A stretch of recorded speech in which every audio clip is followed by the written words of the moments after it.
Good afternoon students. আশা করি সকলে ভালো আছো।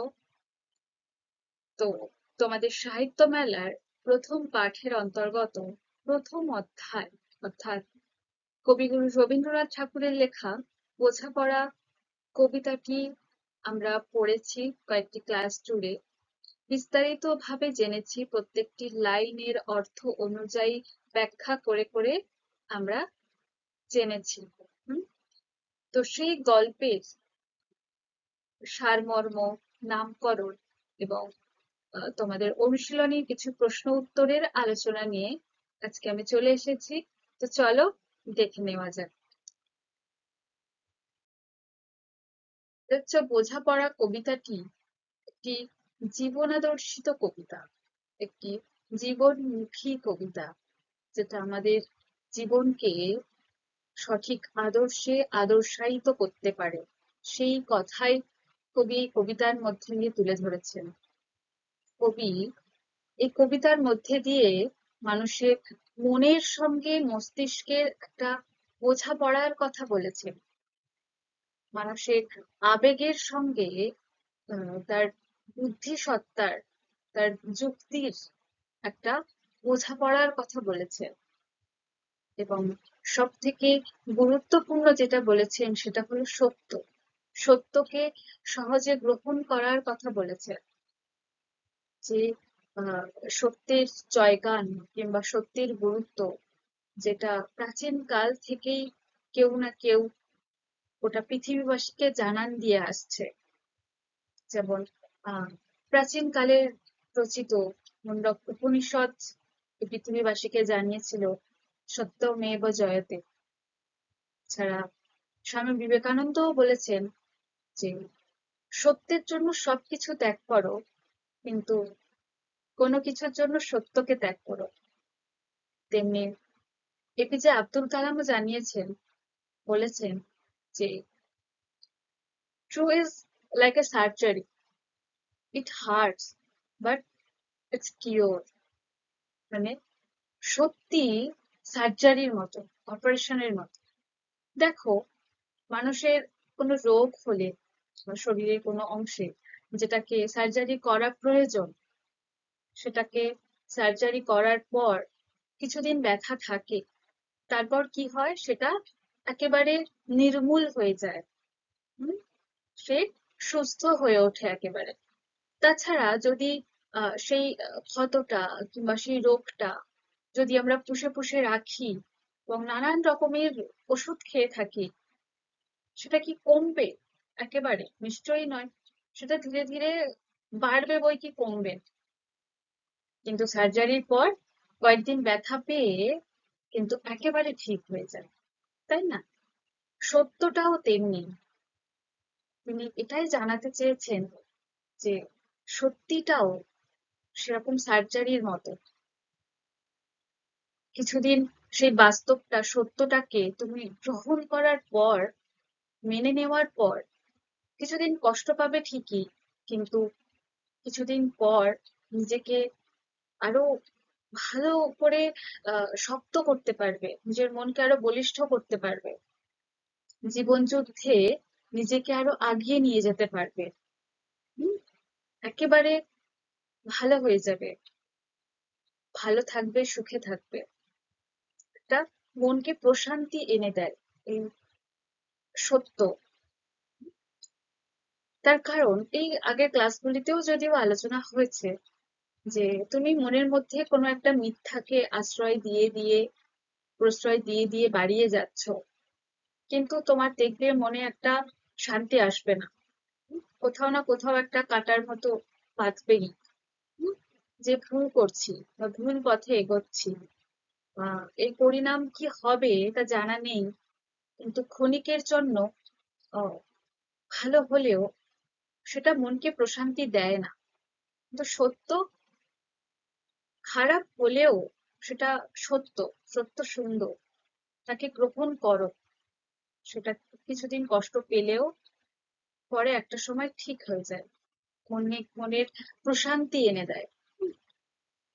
তো এনাদের মতোই আমাদের আলোচ্য কবিতার কবি, কবিগুরু রবীন্দ্রনাথ ঠাকুর, তিনিও সত্যের জয়গান করেছেন, তিনিও সত্যের পূজারী, সত্যকেই গুরুত্ব দিয়েছেন। মানুষের জীবনে বেঁচে থাকতে গেলে, জীবনকে আরো সৌন্দর্যময় করে তুলতে গেলে তার একটাই মূল মন্ত্র, সেটা হলো সত্যকে সহজে গ্রহণ করা। এই যে আজকাল আমাদের বর্তমান যুগে মানুষের মনে কেবলমাত্র হিংসা, বিবাদ, খুনোখুনি, হানাহানি ছাড়া আহ অল্পতেই মনোমালিন্য কিংবা একটু কষ্ট পেলে আত্মহত্যার মতো ডিসিশন নেওয়া, হুম, তাছাড়া হতাশা, অবসাদ, একাকিত্বে ভোগে মানুষ। এই সবগুলি এখন আধুনিক যুগের মানুষের, প্রত্যেকটা মানুষের যেন বৈশিষ্ট্য হয়ে দাঁড়িয়েছে। এই সবগুলি যেন তাদের নিত্য সঙ্গী হয়ে দাঁড়িয়েছে। হিংসা, বিবাদ, হতাশা, দুঃখ, একাকিত্ব, এগুলো মানুষের নিত্য সঙ্গী হয়ে দাঁড়িয়েছে। কিন্তু কবি এই কবিতার মধ্যে দিয়ে এটা জানাতে চাইছেন যে মানুষের জীবনে দুঃখ থাকবে, সুখের পাশাপাশি দুঃখ থাকাও প্রয়োজন, না হলে সুখের মর্মও বুঝবে না।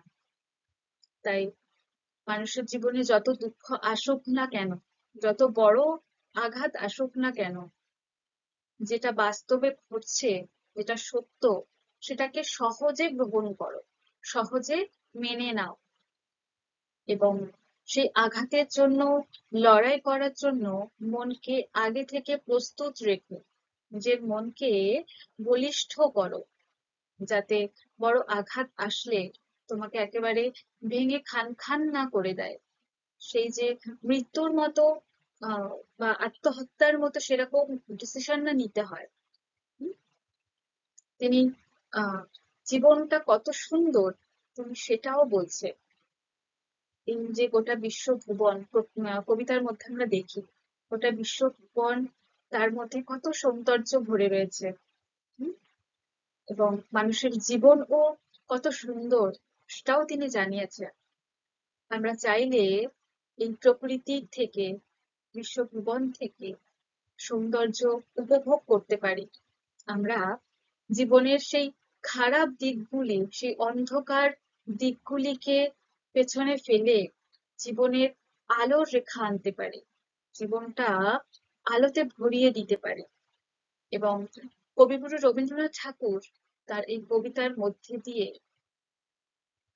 গোটা মানব সমাজকে এটাই শেখাচ্ছেন হাতে ধরে, এটাই বোঝাচ্ছেন যে মনকে বোঝাও, মনকে আরো বলিষ্ঠ করো, সত্যকে গ্রহণ করো সহজে, আগামী বিপদের জন্য, আরো বড় আঘাতের জন্য আগে থেকে প্রস্তুত থেকো। হুম? যে আঘাত আসলে সেখান থেকে কিভাবে বেরোনোও যায়, কিভাবে নিজেকে বের করে জীবনে ভালো থাকবে, সেই পথটাও তিনি বলে দিয়েছেন। হুম? যে আঘাতে ভেঙে পড়ে সেই অন্ধকারে তলিয়ে না যেতে বলেছেন, কিছু খুব করে কেঁদে কেটে আবার মনের সঙ্গে মাথার বা মস্তিষ্কের বা বুদ্ধি বিবেচনার, আবেগ আর ওই বুদ্ধি বিবেচনা দুটোর মধ্যে একটা আপোষ করেই জীবন যুদ্ধে এগিয়ে যাওয়ার কথা বলছেন।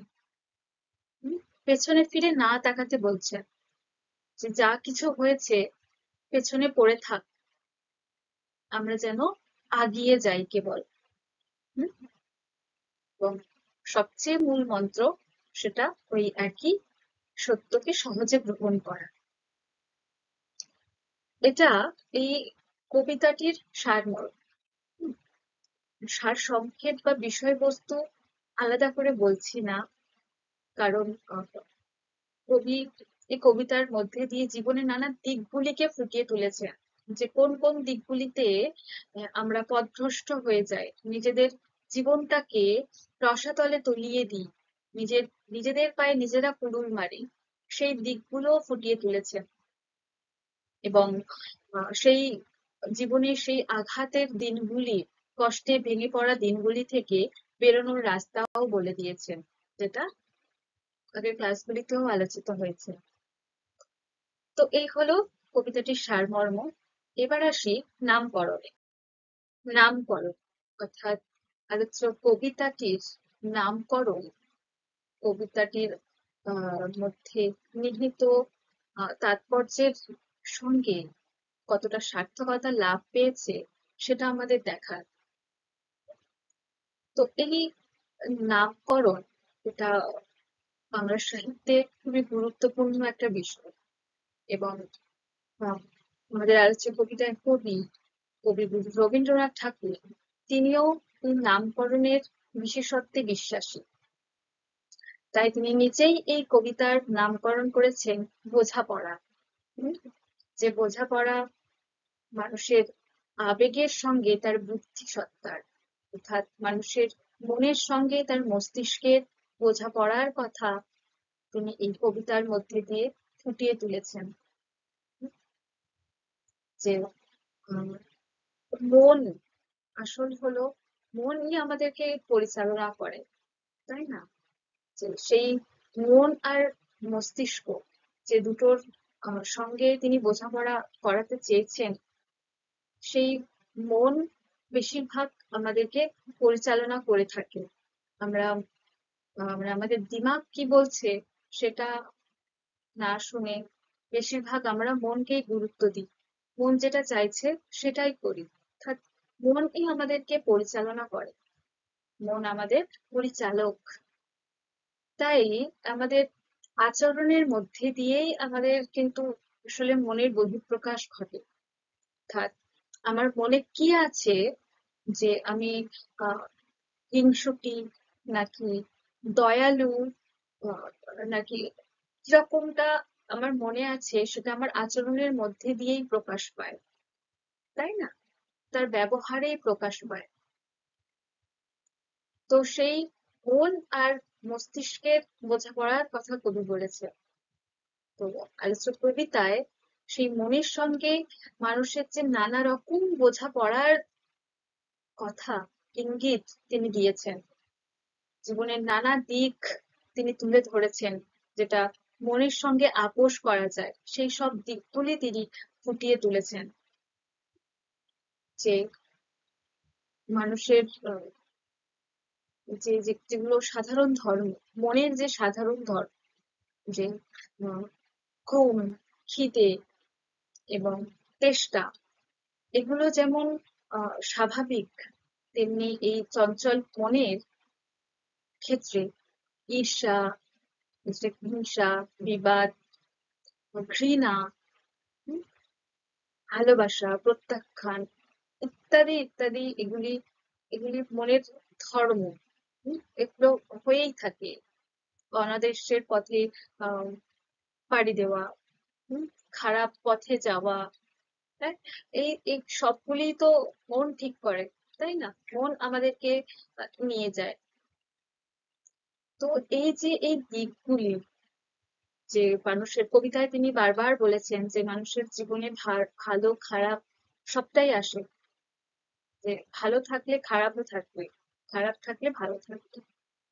তো সেই ভালো দিকগুলির পাশাপাশি মানুষের যখন খারাপ সময় আসে, তার আঘাত আসে, সেই যে খারাপ সময়ে মানুষ বিপথে চলে যায়, মানুষ অন্ধকারে তলিয়ে যায়, সেইগুলি তিনি না বলছেন। তার জন্য আমাদের মনকে বলিষ্ঠ করতে বলছেন। তিনি আমাদেরকে ভালোবাসার হাত বাড়াতে বলছেন, মানুষকে ভালোবাসতে বলছেন, মানুষের সঙ্গে বন্ধুত্বের হাত বাড়িয়ে দিতে বলছেন। এবং এই যে যে সংগ্রাম, বিবাদ, মারামারি, খুনোখুনি, এছাড়া মানুষকে পিছিয়ে ফেলে আগিয়ে যাওয়া, এই সব কিছু থেকে বিরত থাকতে বলছেন। এই সামাজিক অবস্থায় আমাদের মানসিক দ্বন্দ্বকে তিনি তুলে ধরছেন। এই যে বললাম যে মনই আমাদেরকে পরিচালনা করে, খারাপ সময়ে আমাদের মন আমাদেরকে খারাপ পথে নিয়ে যায়, পথভ্রষ্ট করে ফেলে। আমরা কি ডিসাইড করছি, আহ, সেটা আমরা হুট করে ডিসিশন নিয়ে ফেলি, এবং সেটা আমাদের জন্য ক্ষতিকরও হতে পারে। এবং এছাড়াও যে সামাজিক যে দ্বন্দ্ব, যেমন এই যে ঈর্ষা, লোককে ফাঁকি দেওয়া, কষ্ট দেওয়া, এই সবকিছু থেকে, এই সবকিছুর মাঝে যে এই মানে এই হিংসা, দ্বন্দ্ব, বিবাদ, হুম, মানুষকে পিছিয়ে ফেলে আগিয়ে যাওয়া, ফাঁকি দেওয়া, এগুলো আমাদের চঞ্চল মনে এসে থাকে। হুম, একদম যে মানুষ যে একদম খাঁটি হবে, মানুষের মন খাঁটি বলতে সেই অর্থে নয় যে খাঁটি বলতে এখানে সেটা বোঝাতে চাইছি যে মানুষের মন একমাত্র যে আমি শুধুই ভালোবাসবো মানুষকে, কাউকে এক ফোঁটাও ক্ষতি করব না, কিংবা যাই হোক, ভালো দিকগুলোই কেবল থাকে।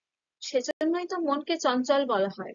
মানুষের এই চঞ্চল মনে ঈর্ষা, ঘৃণা, প্রত্যাখ্যান, হুম, আহ, এই এই সমস্ত কিছুও থাকে একটা কোণে। ভালো খারাপ নিয়েই মন। তো এই যে সামাজিক যে দ্বন্দ্ব, সেই সবকিছুর মাঝে, সেই সংগ্রামের মাঝে জীবন বা মন আঘাতে একেবারে ভেঙে চুরে চুরমার হয়ে গেলেও সেখান থেকে সেই মনকে, আমাদের মনের সঙ্গে একটা দ্বন্দ্ব করে মনকে এটাই বোঝাতে চাইছেন বা চেয়েছেন কবি কবিতার মধ্যে দিয়ে যে আমাদের মনকে যেন আমরা শক্ত রাখি, বলিষ্ঠ রাখি, এবং সব থেকে যেটা বড় সেটা হলো যেটা সত্য সেটাকেই যেন আমরা গ্রহণ করি। সত্যকে অস্বীকার করা যাবে না, সত্যকে যেন সবসময় স্বীকার করি, সেটা যেমনই হোক, ভালো হোক কিংবা খারাপ হোক, সত্যকেই যেন আমরা স্বীকার করি। হুম? এবং তাই জন্য তিনি এক সামাজিক অবস্থার মধ্যে দিয়ে একটা মানসিক দ্বন্দ্বের বা দ্বন্দ্বকে তিনি তুলে ধরেছেন।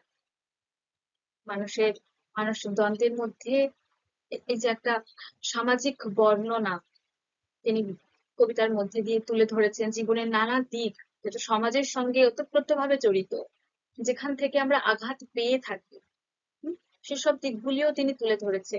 এবং এই যে সত্য প্রতিষ্ঠা, যে সত্যকে গ্রহণ করা, সত্যকে সহজে গ্রহণ করা, মেনে নেওয়া, বাস্তব সেটাকে মেনে নেওয়া এবং জীবন যুদ্ধের পথে আগিয়ে যাওয়া, এই যে একটা বোঝাপড়া, সামাজিক দিক এবং মানুষের মানসিক দিক দুটোর একটা বোঝাপড়া, যেটা তিনি কবিতায় তুলে ধরেছেন।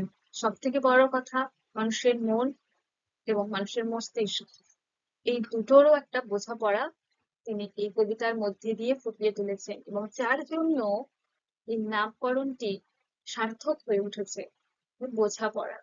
হুম? এবং নামকরণটি যথেষ্ট ব্যঞ্জনা ধর্মীয় হয়ে উঠেছে। হুম? এবার তোমাদের অনুশীলনীর কিছু প্রশ্ন উত্তর নিয়ে আলোচনা করব। তো দেখো, প্রথম যে দুটি প্রশ্ন, যেটা কবি রবীন্দ্রনাথ ঠাকুরকে নিয়ে, অর্থাৎ কবি পরিচিত থেকে। তো দেখো, একের দাগের প্রশ্ন, জোড়াসাঁকোর ঠাকুরবাড়ি থেকে প্রকাশিত কোন পত্রিকায় রবীন্দ্রনাথ ঠাকুর নিয়মিত লিখতেন? কোন কোন পত্রিকা? যে ভারতী আর বালক পত্রিকায় তিনি নিয়মিত লেখালেখি করতেন, যেটা জোড়াসাঁকো ঠাকুরবাড়ি থেকে প্রকাশিত হতো। কেমন? তারপর দুয়ের দাগের প্রশ্ন দেখো, ভারতের কোন প্রতিবেশী দেশে তার লেখা গান জাতীয় সঙ্গীত হিসাবে গাওয়া হয়? কোন দেশে? না, বাংলাদেশে তার আমার সোনার বাংলা এই গানটি জাতীয় সঙ্গীত হিসাবে গাওয়া হয়। এবং এই যে বাকি যে প্রশ্নগুলি আছে, প্রত্যেকটি দেখো কবিতার লাইন তুলে দেওয়া, এবং সেটার থেকেই তার যে তাৎপর্য, সেটা থেকে কোন অর্থ প্রকাশ পাচ্ছে সেই ধরনের প্রশ্ন করা। তো এই যে কবিতার লাইন ধরে ধরে যে ব্যাখ্যা করা হয়েছে যে ক্লাসগুলিতে, তো সেখানে আশা করছি তোমরা এর উত্তর পেয়ে যাবে, কারণ সেখানে কবিতার প্রত্যেকটি লাইন তুলে তার সমগ্র দিক উল্লেখ করে, ব্যাখ্যা করে বিস্তারিতভাবে বোঝানো আছে। সেখান থেকে তোমরা এর উত্তর পেয়ে যাবে। কেমন? তো এবার আসি পরের পৃষ্ঠায়। 3 দাগে দেখো, নিচের প্রশ্নগুলির উত্তর নিজের ভাষায় লেখো। 1 নম্বর প্রশ্ন দেখো, ভালো মন্দ যাহাই আসুক সত্যেরে লও সহজে। তুমি কি কবির সঙ্গে একমত? জীবনে চলার পথে নানা বাধাকে তুমি কিভাবে অতিক্রম করতে চাও? তারপর দ্বিতীয় প্রশ্ন দেখো, মনেরে আজ কহ যে ভালো মন্দ যাহাই আসুক সত্যেরে লও সহজে। কবির মতো তুমি কি কখনো মনের সঙ্গে কথা বলো? সত্যকে মেনে নেবার জন্য মনকে তুমি কিভাবে বোঝাবে? একটি পরিস্থিতি কল্পনা করে বুঝিয়ে লেখো। হুম। তারপরটা দেখো, তেমন করে হাত বাড়ালে সুখ পাওয়া যায় অনেকখানি। তেমন করে কথাটির অর্থ বুঝিয়ে দাও। এখানে কবি কি ধরনের সুখের ইঙ্গিত করেছেন লেখো। তো এই যে এই প্রশ্নগুলি, সেগুলি তোমাদের মতামত চাইছি। তোমাদের মন কি বলে, তোমরা কিভাবে চাও, বা কিভাবে তোমরা অতিক্রম করবে, অর্থাৎ সম্পূর্ণ তোমাদের মতামত। তো আমিও চাই এগুলো তোমরা নিজেরা লেখো। কেমন?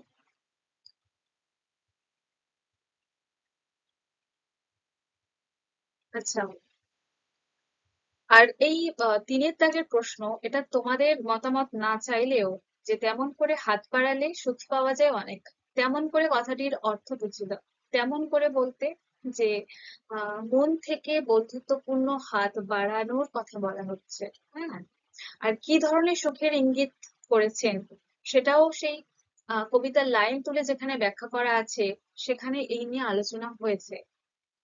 যে পার্থিব সুখ নয়, যেটা মানুষের মনকে শান্তি দেবে, মানসিক সুখের কথা বলছেন এখানে কবি। তো এটা বিস্তারিত ভাবে সেই ব্যাখ্যা করা ক্লাসগুলিতে রয়েছে, সেখান থেকে তোমরা দেখে নিও। কেমন? আচ্ছা, এবার আসি ব্যাকরণগত দিক। আর তোমাদের এই অনুশীলনীতে যেগুলো ব্যাকরণগত যে প্রশ্নগুলি আছে, সেগুলো নিয়ে আলোচনা করব। দেখো, 4 দাগের প্রশ্ন দেখো, নিচের শব্দগুলির দল বিশ্লেষণ করে মুক্ত দল ও রুদ্ধ দল চিহ্নিত করো। তো দল তোমরা নিশ্চয়ই পড়েছো, যে যেটাকে সিলেবল বলা হয়ে থাকে ইংলিশে। তো সেটাকে ভাঙা, এবং যেখানে আটকে যাবে সেটা রুদ্ধ, যেটা সহজে উচ্চারণ করে যেতেই পারবে, বা মানে খোলা থাকবে, সেটাকে বলা হয়। তাই তো, মানে সংক্ষেপে আর কি বোঝানোর জন্য বলা এরকম। তো যাই হোক, কি কি আছে দেখো, বোঝাপড়া, কতকটা, সত্যেরে, পাঁজরগুলো, বিশ্বভূগোল, অশ্রুসাগর। তো এখানে দেখো একটা বক্স করে দল বিশ্লেষণ তোমাদের জন্য তুলে ধরেছি। প্রথমে দেখো বোঝাপড়া। তো এই বোঝাপড়া শব্দটাকে যদি আমরা ভাঙি দল আকারে, কি কি পাবো? ও যুক্ত ঝা যুক্ত প যুক্ত রা। এখানে কি কোথাও আটকাচ্ছে উচ্চারণের ক্ষেত্রে? বোঝা পড়া কোথাও আটকাচ্ছে না, সুতরাং এই সবগুলোই মুক্ত দল। হুম। তারপর এটা দেখো, কতকটা, কতকটা, এটাকে ভাঙলে কি হবে? এটা উচ্চারণের মধ্যে দিয়েই আমরা কিন্তু ওকে একে সিলেবল আকারে ভাগ করে দিতে পারবো, বা দলের মতো বিশ্লেষণ করে দিতে পারবো। কতকটা, যেমনটা উচ্চারণ করছি দেখো, সেইভাবেই কিন্তু বিশ্লেষণ হচ্ছে দলের। হুম। তো দেখো, ক যুক্ত তক যুক্ত টা, কতকটা। এখানে ক এর হসন্ত হবে, কেমন? টাইপিং মিস্টেকে হয়। তো যখনই তোমরা এরকম আহ আটকে যাবে উচ্চারণের ক্ষেত্রে, সেখানে কিন্তু হসন্ত দেবে অবশ্যই। তো এখানে কি হচ্ছে, ক তক টা, ক উচ্চারণে বাধাপ্রাপ্ত হচ্ছে না, মুক্ত, তাই কটা মুক্ত তল। তক, তক আটকে যাচ্ছে, উচ্চারণে বাধাপ্রাপ্ত হচ্ছে, ফলে এটা রুদ্ধ দল। টা, টা বাধাপ্রাপ্ত হচ্ছে না, ফলে এটা মুক্ত দল। সুতরাং এই ক আর টা এটা মুক্ত দল, আর ত্বকটা হলো রুদ্ধ দল। ঠিক আছে? তারপর পরেরটা দেখো, সত্যেরে, সত্যেরে। যেমনটা উচ্চারণ করলাম দেখো দল বিশ্লেষণও তেমনি হবে।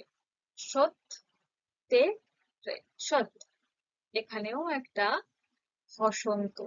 হুম, তো এই সৎ তেরে, সৎ কে যাচ্ছে উচ্চারণ, উচ্চারণে বাধা আসছে, ফলে এটা কি হবে?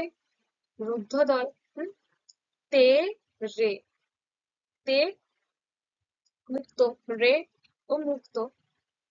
আহ সব থেকে বড় কথা, একটা কথা বলা হয়নি তোমাদের, যে প্রত্যেকটা দল বিশ্লেষণ করে কয়টি করে দল ভাগ হচ্ছে সেটাও লিখতে হয়। হ্যাঁ, সেটা আমার বলা হয়নি। তো এই যে প্রথমটা দেখো বোঝাপড়া, এখানে কয়টা দল ভাগ হয়েছে? 1 2 3 4, চারটি দল।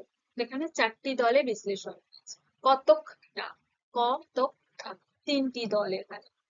সত্যে রে, এখানেও তিনটি দল। হুম, তো এই সৎ আটকে যাচ্ছে, তাই এটা রুদ্ধ দল। তে উচ্চারণে বাধা আসছে না, খোলা, মুক্ত, তাই এটা মুক্ত দল। রেও মুক্ত দল। সুতরাং এখানে তিনটি দল, তার মধ্যে সৎ হলো রুদ্ধ দল, আর তে আর রে এই দুটি হলো মুক্ত দল। কেমন?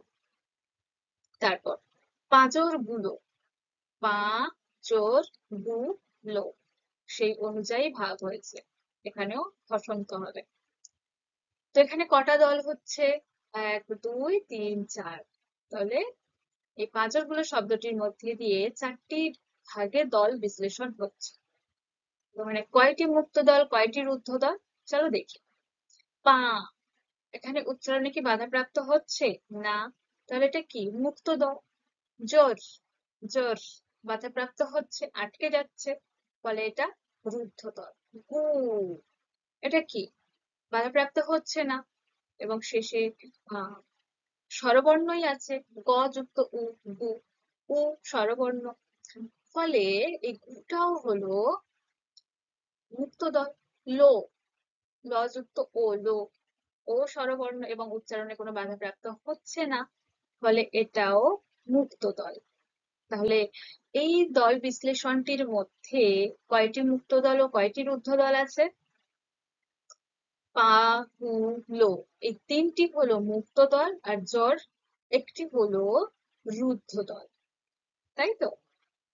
আচ্ছা, পরেরটা দেখো বিশ্বভুবন, এটাকে দল বিশ্লেষণ করতে হবে। বিশ্বভুবন, বিশ্ব যেমনটা উচ্চারণ করবে দেখো তেমনি দল আকারে বিশ্লেষণ হবে, দল বিশ্লেষণ আকারে পাবে। বিশ, শ, ভু, বন। তো বিশ, এখানে কি হচ্ছে? বাধা প্রাপ্ত হচ্ছে উচ্চারণে, আটকে যাচ্ছে, শেষে ব্যঞ্জন বর্ণ আছে, ফলে এটা কি? রুদ্ধ দল। স, স আটকাচ্ছে না, তো এটা মুক্ত দল। ভু, এখানেও আটকাচ্ছে না, ফলে এটা মুক্ত দল। বন, বিশ্বভুবন। ন, এখানেও হসন্ত হবে, কেমন? তো ভুবন, বন আটকে যাচ্ছে, ফলে এটা রুদ্ধ দল। তো এখানে 1 2 3 4 বিশ্বভুবন শব্দটিতে এখানেও চারটি দলে ভাগ হয়েছে, এবং এর মধ্যে দুটি রুদ্ধ দল, দুটি মুক্ত দল। রুদ্ধ দলগুলি হলো বিষ আর বন, রুদ্ধ দল। স আর ভু এ দুটি মুক্ত দল। কেমন? তারপর অশ্রু সাগর, এটাকে দল আকারে ভাগ বিশ্লেষণ করো। অশ্রু সাগর, এখানেও চারটি দল পেয়েছে, তাই না? অস, এখানেও কিন্তু হসন্ত হবে, অস। তো এখানে কি উচ্চারণ বাধাপ্রাপ্ত হচ্ছে, আটকে যাচ্ছে, ফলে এটা কোন দল? না, রুদ্ধ দল। তো এটা রুদ্ধ দল। রু,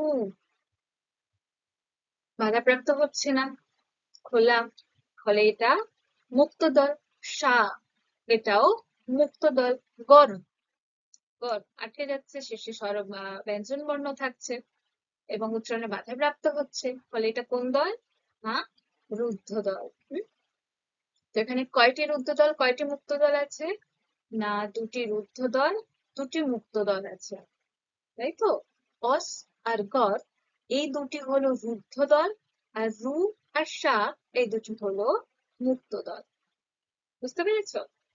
তারপর সমার্থক শব্দ। দেখো, নিচের প্রতিটি শব্দের 3টি করে সমার্থক শব্দ লেখো। প্রথমে দেখো মন, তার পরের বক্সটা সমার্থক শব্দের বক্স। দেখো মন, মনের সমার্থক শব্দ কি কি হয়? হৃদয়, ক্রিয়া, চিত্ত, গুলো মানেও মন। জখমের 3টি সমার্থক শব্দ ক্ষত, আঘাত, চোট, এগুলি জখমের সমার্থক শব্দ। ঝঞ্ঝা, ঝড়, বাদল, ঝটিকা, এগুলো ঝঞ্ঝা। তারপর ঝগড়া, ঝগড়ার সমার্থক শব্দ কি কি? বিবাদ, কলহ, বচসা। তারপর দেখো সামান্য, সামান্য শব্দের সমার্থক শব্দ কি? অল্প, তুচ্ছ, কম। শঙ্কা, শঙ্কার সমার্থক শব্দ আশঙ্কা, সংশয়, ভয়। আকাশ, আকাশের সমার্থক শব্দ হলো গগন, অম্বর, শূন্য। ঠিক আছে, এটা সমার্থক শব্দ এগুলো। তারপরের প্রশ্ন দেখো 6 দাগে, নিচের প্রতিটি শব্দের বিপরীতার্থক শব্দ দিয়ে শব্দজোড় তৈরি করে বাক্য রচনা করো। আধার, সত্য, দোষ, আকাশ, সুখ, এই শব্দগুলির বিপরীতার্থক শব্দ লিখতে হবে। তো তার নিচের বক্সটি দেখো, বিপরীত অর্থ তুলে দেব। আধার, আধারের বিপরীত কি? আলো। সত্যর বিপরীত কি? মিথ্যা। দোষের বিপরীত কি? ভুল। আকাশের বিপরীত পাতাল। সুখের বিপরীত দুঃখ। তো এই যে শব্দ জোড়, অর্থাৎ এই আধার আলো, এই দুটো মিলিয়েই কিন্তু বাক্য রচনা হবে। সাধারণত কি হয়, যে বিপরীত অর্থ যেটা বেরোয়, যে উত্তরটা চায়, সেটা দিয়েই একটা বাক্য রচনা করতে বলে। কিন্তু এখানে গোটা শব্দ জোড়টাকে নিয়েই একটা করে বাক্য রচনা করতে হবে। আলো আঁধার, যে আলো আঁধারই সন্ধ্যা, বা আলো আমাদের ঘরে আলো আধার ছায়া পড়ছে, এরকম। তুমি সত্য মিথ্যা, দোষ গুণ, আকাশ পাতাল, সুখ দুঃখ, যে সুখ দুঃখ নিয়েই জীবন, এইরকম। এরকম দুটো শব্দই থাকবে, তাই নিয়ে একটা করে বাক্য রচনা করতে হবে। তো তোমাদের মতো করে, তোমাদের যেমনটা করে মনে হয় সেরকম একটি করে বাক্য রচনা করো, কেমন? এবং প্রয়োজনে আহ তোমাদের শিক্ষক শিক্ষিকা কিংবা বড়দের কাউকে দিয়ে একবার চেক করিয়ে নিই, কেমন? তো আশা করছি যে বিষয়গুলি নিয়ে আলোচিত হলো তোমরা বুঝতে পেরেছো, কোথাও অসুবিধা নেই। এবং যদিও বা কোথাও অসুবিধা থেকে থাকে তোমাকে অবশ্যই জানিও, আমি পরের ক্লাসে আবার বলে দেওয়ার চেষ্টা করব, কেমন?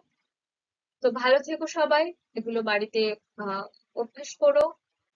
যে প্রশ্নগুলির কথা বললাম, যে কবিতার যে লাইন ধরে যে ব্যাখ্যা করা আছে যে ক্লাসগুলিতে, সেই ক্লাসগুলি থেকে শুনে এই যে যে লাইনগুলো তুলে দিয়ে প্রশ্ন করা আছে সেগুলোর উত্তর তোমরা সেখান থেকে শুনে লিখবে। এবং এগুলি এবং যে আরো যে দুটি তোমাদের নিজেদের ভাষায় লিখতে বলা হয়েছে, তোমাদের কি মতামত, তোমাদের কি মনে হয়, সেগুলোও তোমরা নিজেরা লিখবে, কেমন? অবশ্যই লিখবে, বড়দের সাহায্য নেবে না। তোমরা লিখবে তবেই না তোমাদের লেখনী ক্ষমতা ভালো হবে, কল্পনা শক্তি বাড়বে, তাই না? তোমরা লিখো, খারাপ হোক ভালো হোক, তোমরা লিখে একবার বড়দেরকে দিয়ে চেক করিয়ে নিও, সেটা বরঞ্চ ভালো হবে, কেমন? তো ভালো থেকো সবাই, দেখা হবে পরের ক্লাসে। ধন্যবাদ।